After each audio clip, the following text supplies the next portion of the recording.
Well, welcome in once again to another, what promises to be another great edition of the 19th Hole podcast for golfers. I'm your host, Dennis Silvers, and so happy to have you joining us.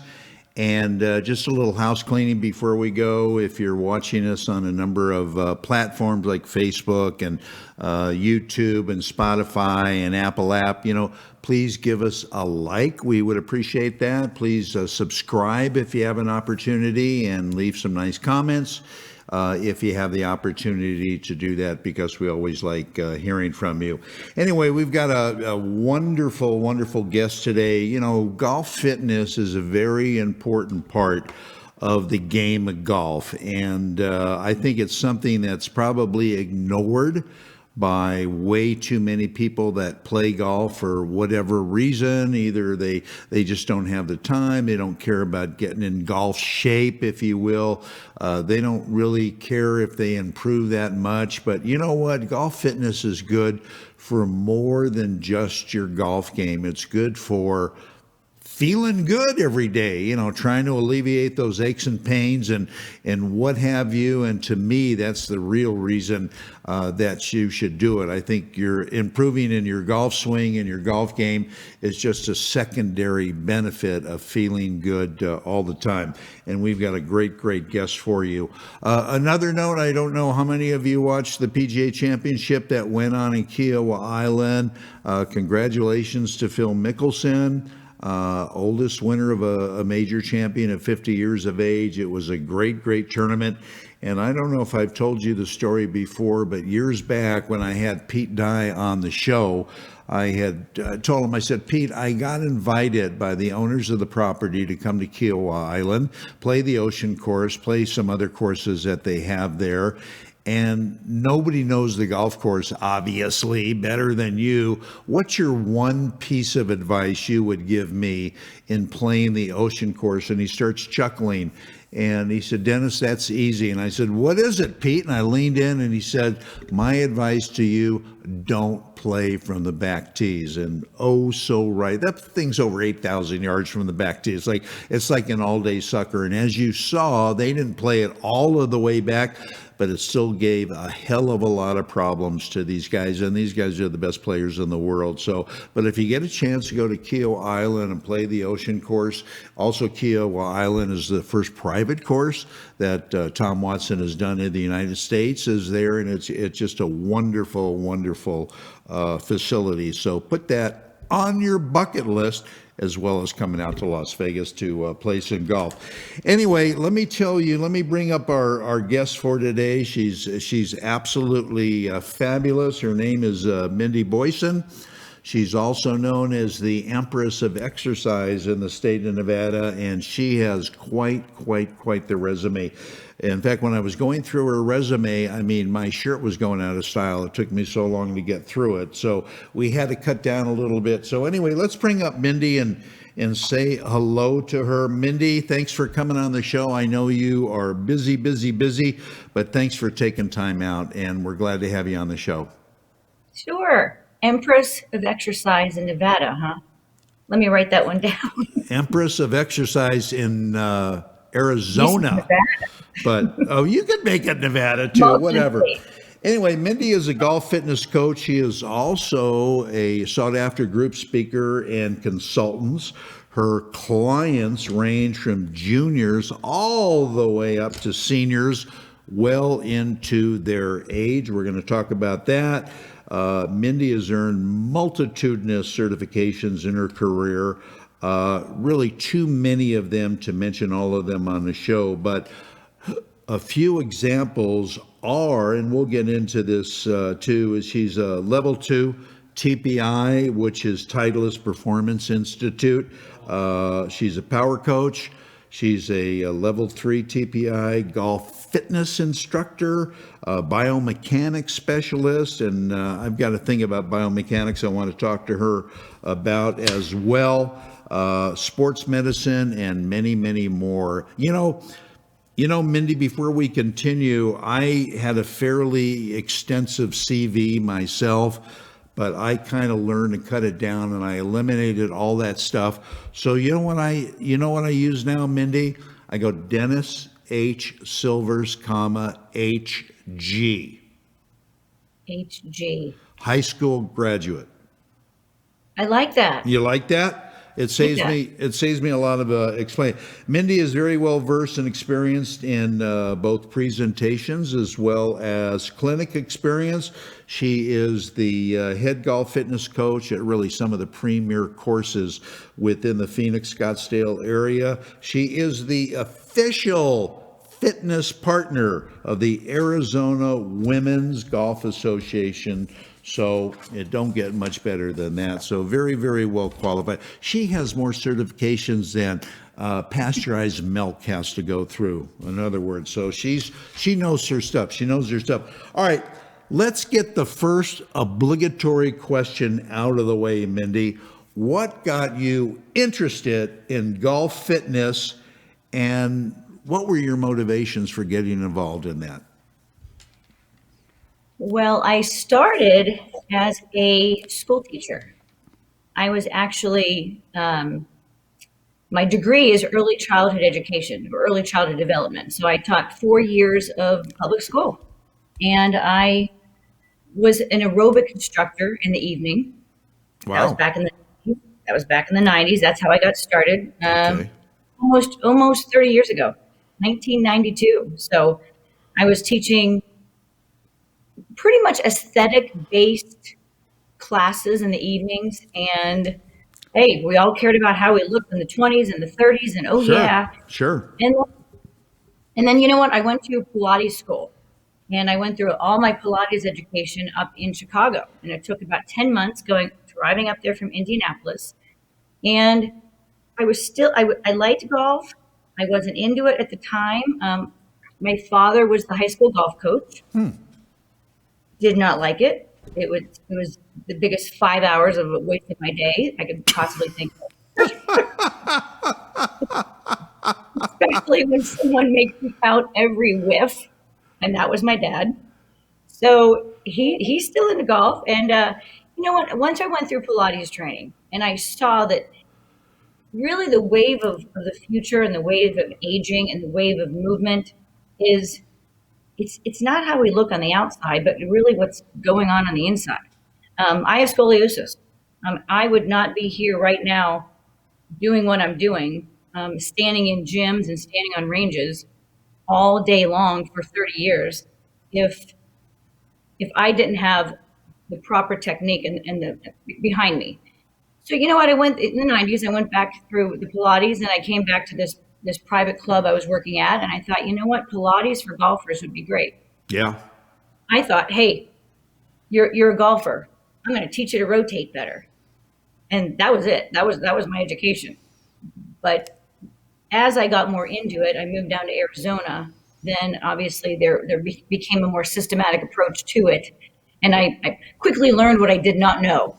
Right. No, I hear you, and that's very good. I know several guys that do take Pilates and do take yoga, which is very, very good for not only your body but obviously your golf game. Real quickly, what would you recommend? Would yoga be better in some fashion than Pilates, or vice versa? Um, so I get that question a lot. Yoga and Pilates have the same goals. They just have a different way of getting there. So they both focus on control. They both focus on concentration. They both Right. focus on breathing. They're both about the core. Um, Joseph Pilates, yoga has been around for 5 million years. Pilates has been around for about 140, I guess. Actually, less than that. Joseph Pilates was born in the late 1880s. So the biggest difference I will tell you when someone says, I am a golfer, I need to go to Pilates or I need to go to yoga. Yeah.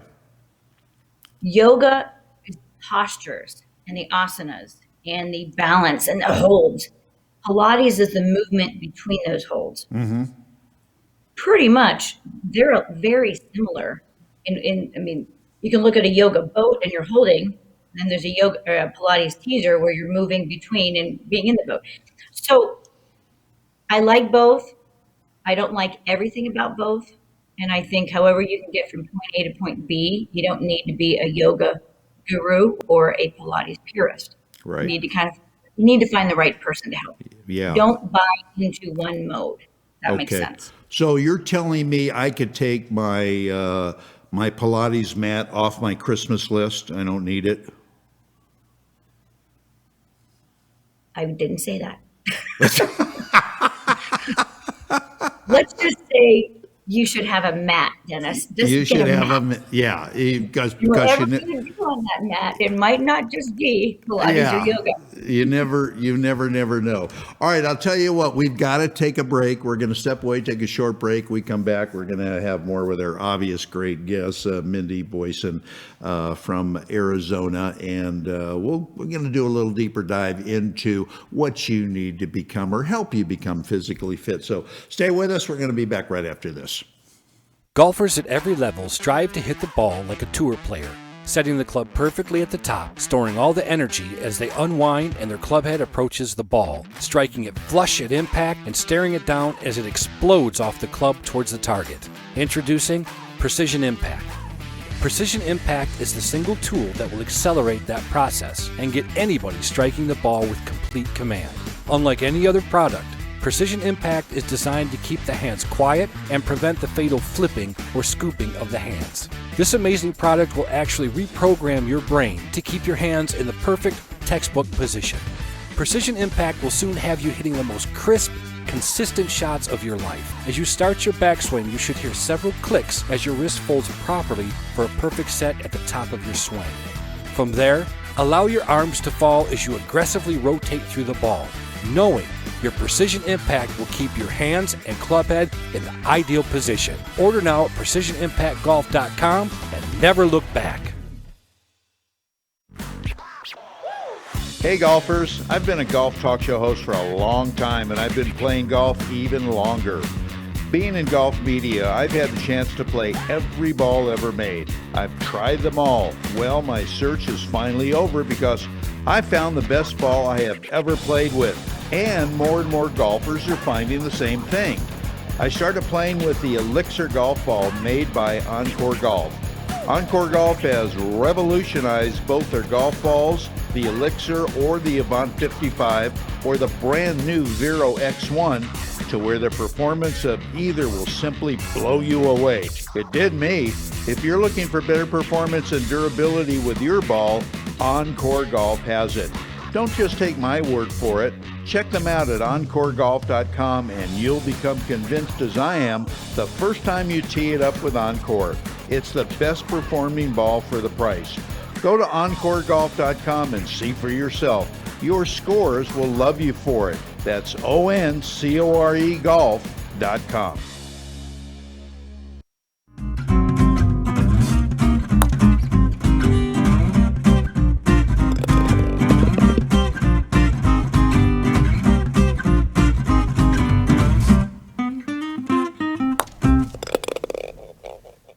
All right, welcome back, everybody, to a continuation of the 19th Hole Podcast for Golfers. I'm Dennis Silvers, starting to have a great interview with our special guest today, golf fitness coach, Mindi Boysen. And Mindy, you know, we were talking a little bit earlier. You said you lived down the street from a dear friend of mine, Catherine Roberts, who is, yoga for golfers. And also, I'm sure you know Peter Costas, who you saw on one of the commercials. So you guys have a great neighborhood. We do. North Scottsdale is wonderful. It's the place for golf for sure. Yeah. Now, as you know, there's a hell of a lot of other fitness coaches and trainers out there. What sets Mindi Boysen apart from all of your competition? And secondly, as a follow-up, do all, the certifications you have are all wonderful. Does that really help all of your clients, or let's face it, is it just a marketing ploy? It is not a marketing ploy. Okay. I will say that I spent a lot of my younger years learning as much as I possibly could. Okay. Am I an expert in each individual one? No. What I like to do is I like to just expose myself to as many things as possible and pick and choose and create my own system. So from the Titleist Performance Institute, I went through Nike 360. I went through Tada Golf, Pilates, yoga. I just wanted to pretty much, like I said, expose myself to, throw a bunch of things on the wall, see what sticks in my brain. And there's only so much that can. I stay in my scope of practice. I know what I can do. And I like to work with the whole person. So I've mentored a few people coming up, a few people coming out of exercise science degrees that have the knowledge, the base knowledge base, a few interns, but they really need to get the street smarts and they need to get out there and really be able to talk to clients, understand the psyche of the golfer. Right. And from nutrition to stress management to sleep, you name it, we hear about it a lot.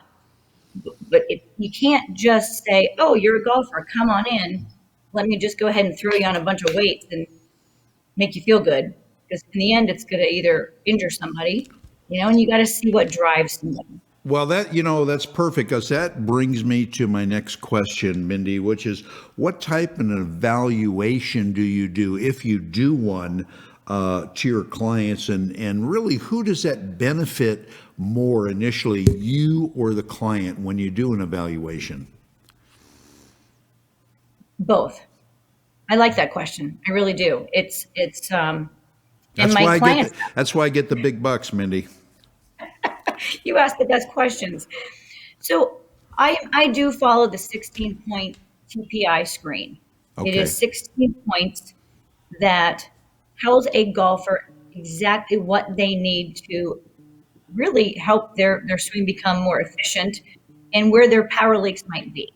So I take that screen. It teaches me where we can start. It may be balanced. I've learned never to assume anything.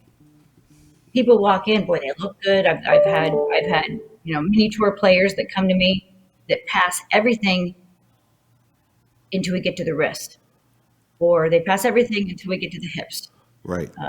I've had an 80-year-old walk in and see me and think, oh boy, should I do the assessment? There I am judging. There I am, assuming. But did they walk in, or did they walk in with a walker? I mean, you're talking about 80, 85-year-olds, which I don't know. We're going to go talk about that a little bit later, but go ahead. I'm sorry. You mean my clients that are shooting their age right now? It's fantastic. It is fantastic. I just had a client come in yesterday, 83, the day before he shot 82, and I burst into tears for him. He's like, oh, I've done it before. Oh, wow. That's awesome. This is what we're doing. This is what we're trying. This is what we're working for. Enjoy nature. Get out on the course. It doesn't matter what team you go from, So what sets me apart, I think, from others, having a teaching degree, knowing how to set up a lesson plan and exercise program, talking to people. 30 years, entering my 30th year. Starting July, actually, I'll be in my 30th year of the business. And you learn. You'll learn through your mistakes. You learn through your failures. And I've had some people fire me. I've fired a few. You really need to have the right personality to mesh. And if I'm not the person, I know a lot of other people that could probably help that person as well. Yeah. That's important. You've got to be able to get along, just like with a golf instructor. You got to be able to communicate well. You've got to like each other and stuff. Before we take our next break, do people come to you primarily because they want to feel better, as I mentioned in the beginning of the show, or they're more interested in helping their golf game? How would you split that?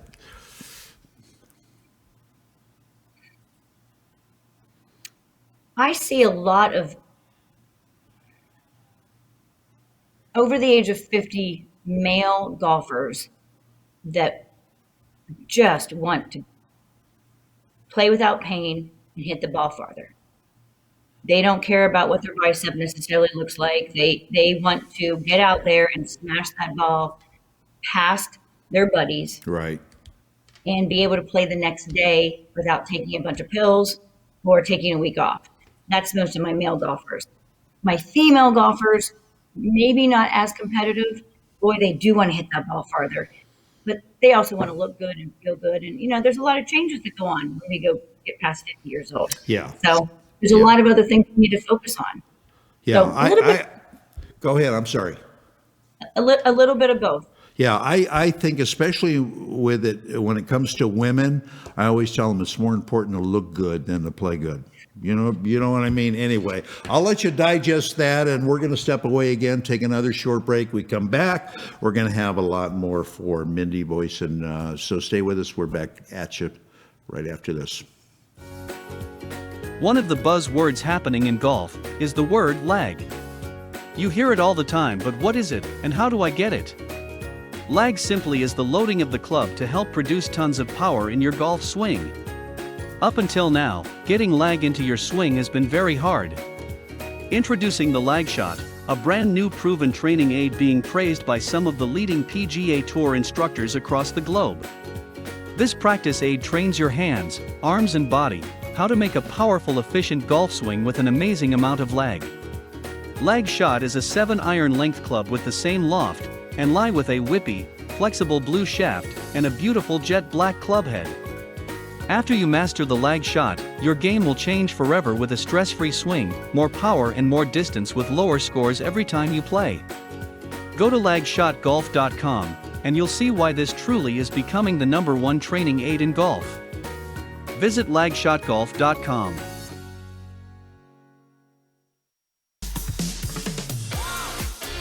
As golfers, we want instant gratification when it comes to a better golf swing and playing better golf. Impossible, you say? Not anymore. Golf Boost Artificial Intelligence, AI, has developed and patented the most advanced swing analysis technology in golf. Simply, the algorithms detect your body position and then analyze your golf swing using their artificial intelligence technology. The AI captures all the relevant data from your swing video and then presents you a personalized lesson. Golf Boost AI is the ultimate swing analysis and virtual instruction system for golfers of all ages and abilities. This sophisticated software takes into consideration your height and build, playing level, and returns the ideal solution for your swing. Bottom line, Golf Boost AI is an incredibly convenient and cost-effective tool for golfers to improve their swing. Go to golfboost.com and check it out. The app is free to download and try. Visit golfboost.com today.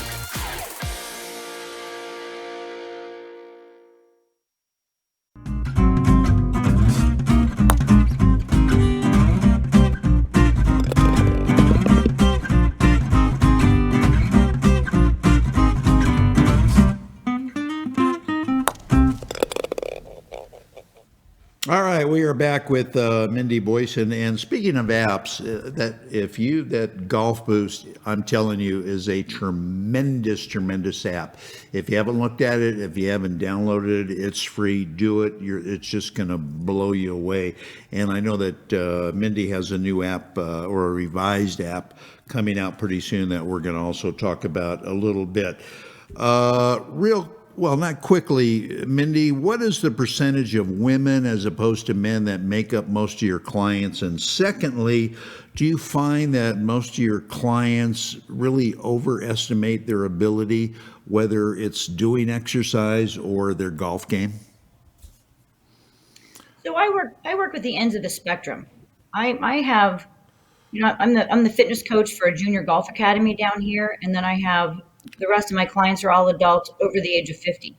I don't have anyone in their 20s, 30s, and 40s. That's for someone else to train. Those are the parents that are paying me to help their kids out. So the majority of my adult clients, I'd say 70% are men, 30% are women. Very much so. And probably the majority of the ages of the men are in their 60s and 70s. Wow. Yes. Wow. This is the land of golf, and these are private clubs, and people want to play 2 to 3, maybe even 4 days a week.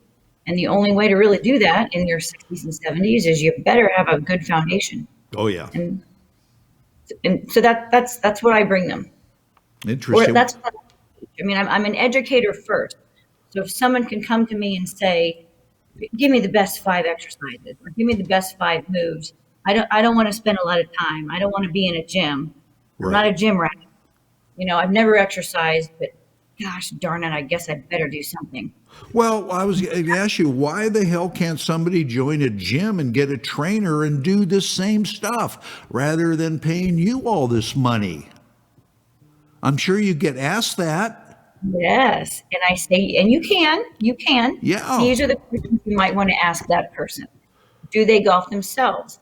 Are they Titleist Performance Institute certified? Do they have a systematic approach to training them as a golfer? Is there an assessment or a screen first to see what you can do before you go in? You just don't guess and say, because we know that golf is not a sport for aesthetics, right? It's not about the outside muscles at all. We talked about that earlier. It's really what's going on the inside. And by the time we get to our 50s, 60s, 70s, we've got 80s. We've got so many issues and hangups and hiccups and bruises and bumps and things going on with our body that we need to make sure that we can move fluidly and we are attacking all areas. Okay. Well, I agree with that to a large extent. So you're telling me, Mindy Boysen, if somebody 40 years old came to you and wanted some help, you would turn them away? I would not. Okay. I could definitely help them. Okay. All right. But in the area that I'm at in these 3 clubs down here, they are It's an older primarily client. It's an older clientele. I Yeah, get that. right. I get that. And I'm assuming you do group lessons, for lack of a better term. Is there any advantage to doing group lessons as opposed to one-on-one? And what do you recommend? Sure. Well, we had a lot of group lessons before COVID hit. Before this pandemic, we did a lot of things on the range. There were a lot of 6-week golf fitness seminars and clinics.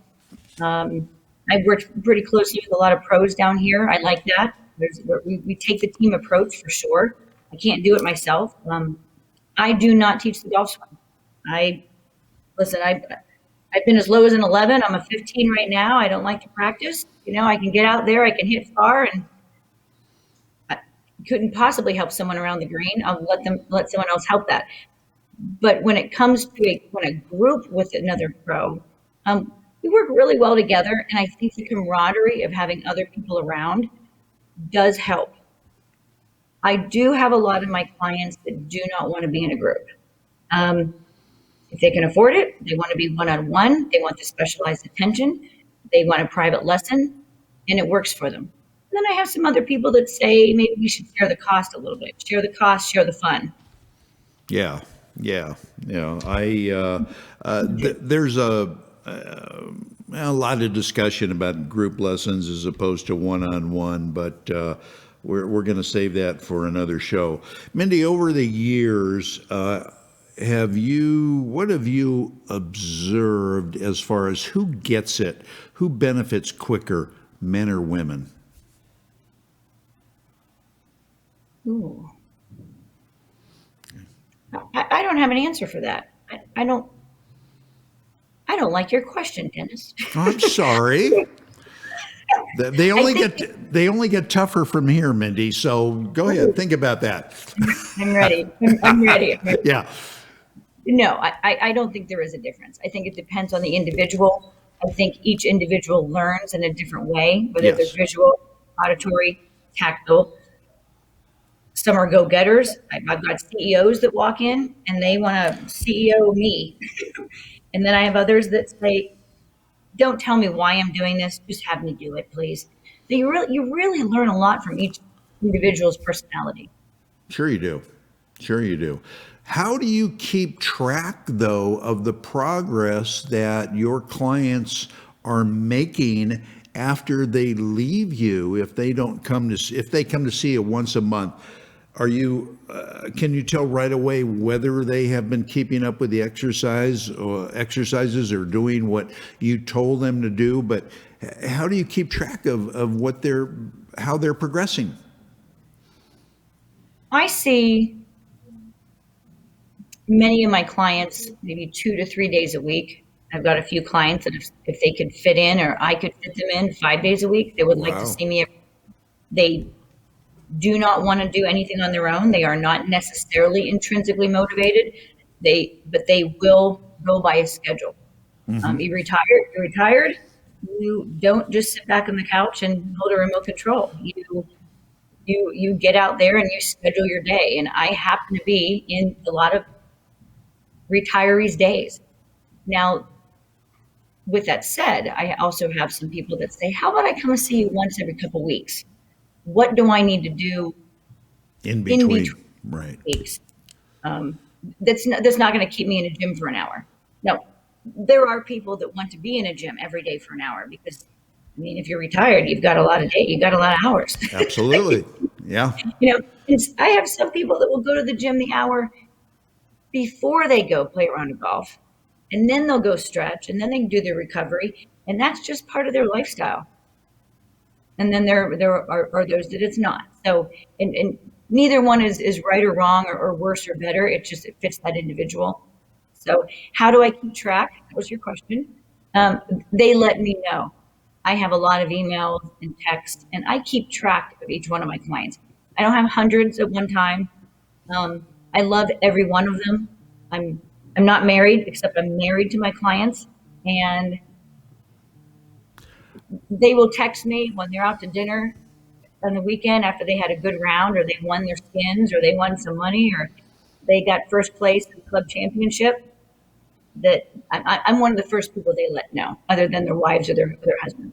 That's great. No, because you're part of it. No, that's very, very good.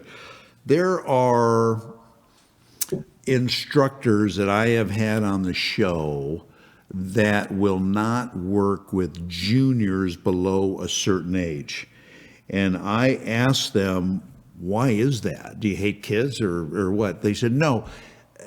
Under a certain age, say 11 or 12 or 13, they just feel they don't have the wherewithal to retain what they're trying to teach, or their body isn't developed enough to do what they want to do in a golf swing.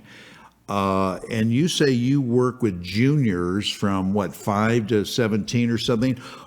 What the hell does a 5-year-old get out of a golf fitness program? I don't get that. A lot. And they may even get a lot more out of a golf fitness program than even a golf program.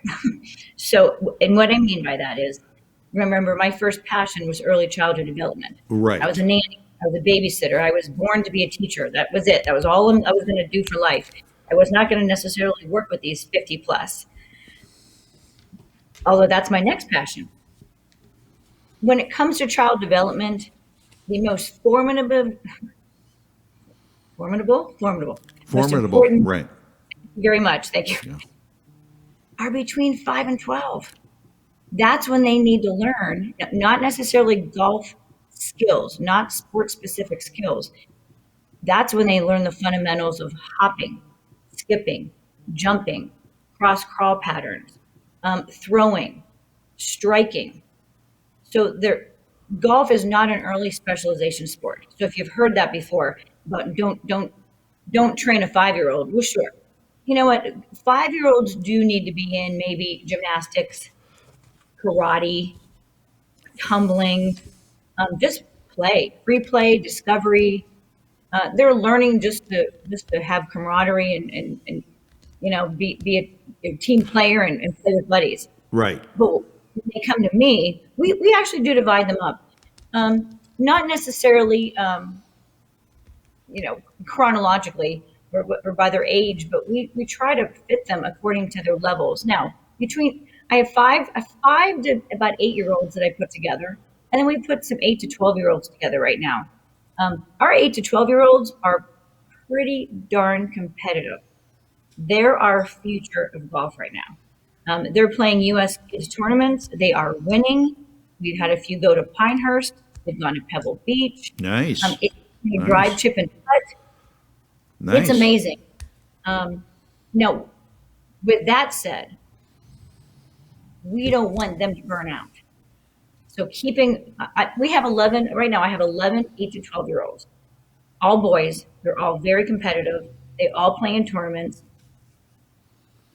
I pray and hope that they don't burn out. And it's my job and the coaches, the swing coach's job is to not just make it boring, yell at them, stay on top of them, let them choose and expose. If you want to take a year or two off, that's their prerogative, or maybe a month off. During, 5 to 10 to 12, those are the ages where we expose them to as many things as possible. I was exposed to a lot. I was fortunate enough to be exposed to a lot, and then things just started dropping off. Like soccer's not the sport, hockey's not the sport, maybe golf's the sport.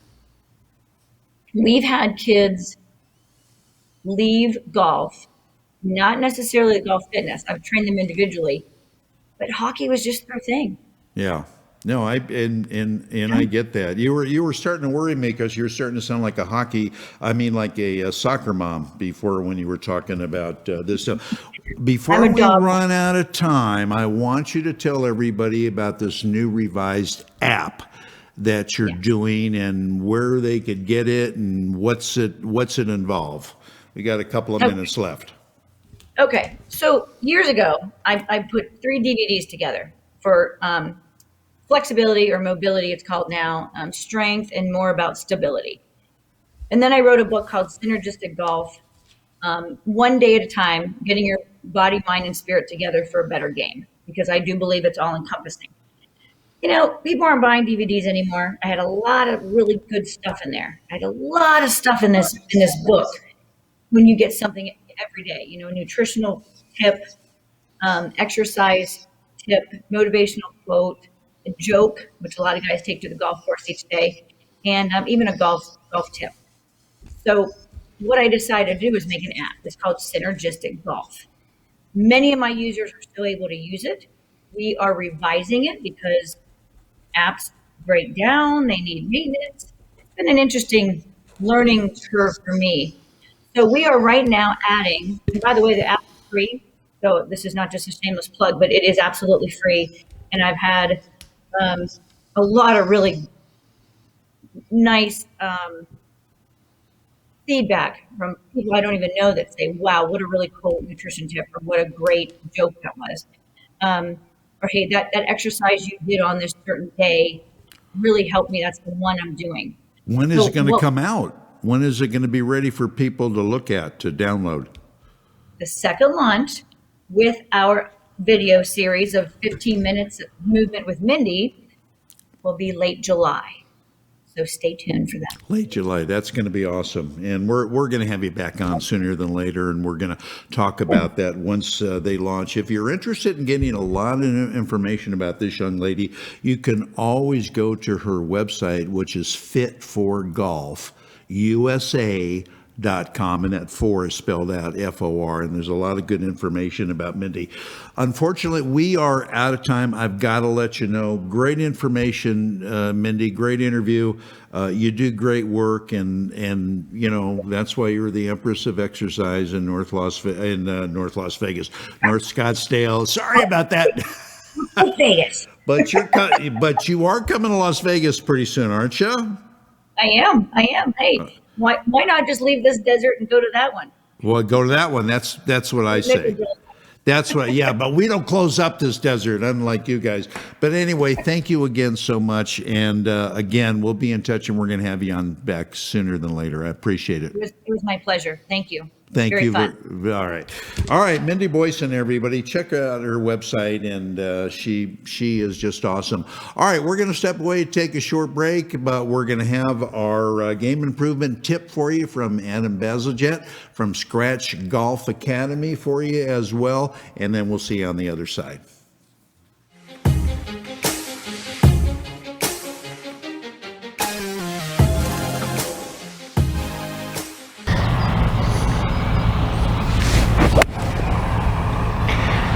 Well, hi there everybody, Adam Bazalgette here, founder of Scratch Golf Academy with another game improvement tip for the 19th hole podcast for golfers. Today, lead arm, left arm for the right-handed golfer. Should you keep it straight? Well, certainly that's preferable, but we'll talk about a couple of parameters that would make a difference, both in terms of concept and in how to do it. First off, not all pros do it the same. Tom Watson, Curtis Strange have a little bit of bend there.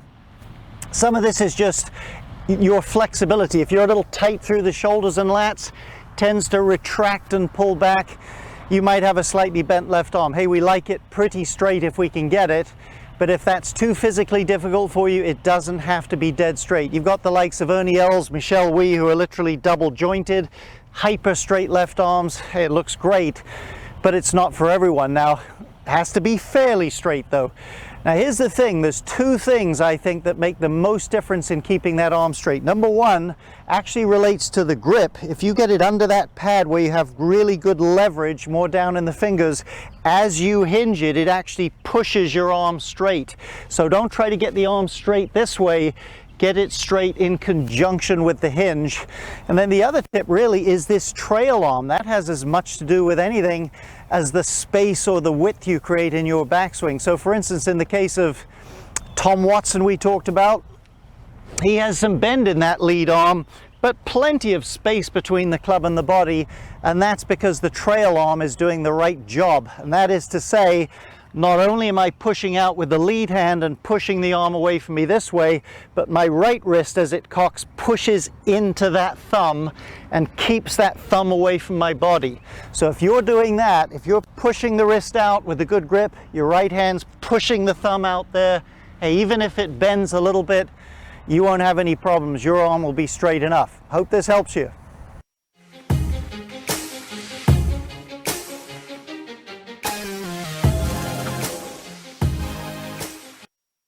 When it comes to golf, I'm a man of few words, as you'll see.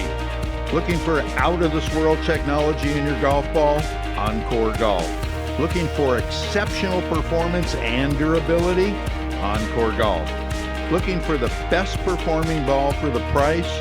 Encore Golf. Check them out at Encore Golf, that's ONCORE golf.com. Your scores will thank you. Innovation begins at a single point. Elements, each with their unique character. Fire-forged steel creates unprecedented control. Chemistry delivers a touch so soft, combined to create a level of performance previously unimagined. Like magic, the Elixir, the new tour ball from Encore.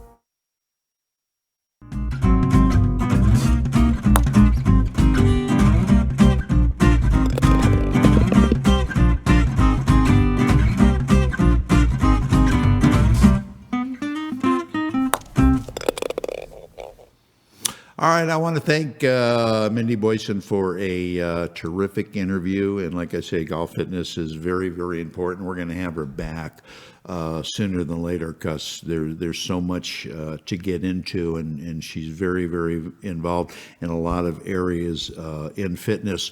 Next week, by the way, we have a tremendous guest. Eddie Merrins, who's known as the Little Pro. He's the pro emeritus at Bel Air Country Club in Los Angeles. Just an unbelievable career, unbelievable guy. You know, swing the handle. He's taught so many tour professionals. He's written some books. I think Eddie now is probably 90, but he's sharp as a tack. He's probably doing some of Mindy's exercises. I don't know. So make sure you tune in. All right, that's going to wrap it up for this edition of the 19th Hole Podcast for Golfers. I've been your host, Dennis Silvers, wishing you nothing but fairways and greens. And we'll be back same place, same time next week. So long, everybody.